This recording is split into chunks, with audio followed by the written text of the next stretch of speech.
Hello everyone, welcome back to my channel. আশা করি সকালে ভালো আছো, আমিও খুব ভালো আছি। তো আজ আমরা যাচ্ছি কুদি মেলা দেখতে। পৌষ পার্বণ উপলক্ষে ওখানে মেলা বসে, তো তাই আমরা যাচ্ছি সকলে মিলে। এখন রাস্তায় আছি, টোটোতে করে যাচ্ছি মেলা দেখতে। তোমরা অনেকেই হয়তো শুনেছো কুদি মেলা সম্পর্কে, আবার অনেকেই জানো না। তো ওটা একদিনেরই মেলা বসে বড় করে। ওখানে শিব ঠাকুরের মন্দির আছে, তারপর কুদিতে আদিগঙ্গা আছে। তো প্রথমে মেলা ঢুকেই আমার ছেলে তো বসে পড়েছে নাগরদোলায় গোল গোল ঘুরতে। মেলা যাবে আর ও গাড়ি চড়বে না তো হতেই পারে না, তাই ও বসে গেছে, নামতেই চাইছিল না, তার বারবার করে ঘুরছিল আর কি। মেলায় খুব লোক ছিল, ভীষণ ভিড় ছিল।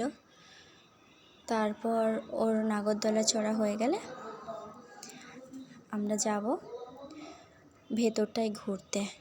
তারপর ওখানে শিবের মন্দির আছে, ওখানে শিব ঠাকুরের মন্দিরে পুজো টুজো দিয়ে তারপর মেলা ঘুরে তারপর বাড়ি ফিরব।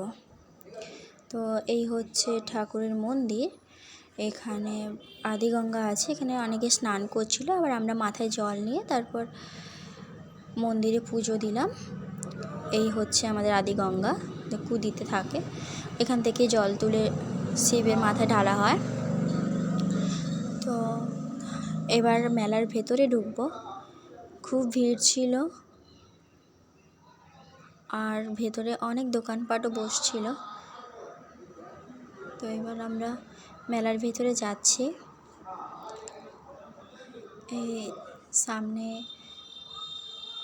অনেকগুলি দোকান ছিল, আশেপাশে চারদিকেই দোকান নিয়ে দোকান। তো আমার ছেলে মেলা ঘুরে এসে পুনরায় আবার গাড়িতে বসার জন্য বায়না করছিল, তাই ওর বাবা আবার বসিয়ে দিয়েছে গাড়িতে। এখন সে আবার গাড়ি চড়ছে, বারবার করেই এটা করছিল। তারপর কিছুক্ষণ আমরা মেলায় ছিলাম। ওর মন শান্তি করে নাগরদোলা ঘোরা হয়ে গেলে তারপর আর কি আমরা বাড়ি এসেছি। ও যে নাগরদোলা চালায় আর কি, ওকে বলে এক্সট্রা টাকা দিয়ে বারবার করে ঘুরছিল, নামতেই চাইছিল না।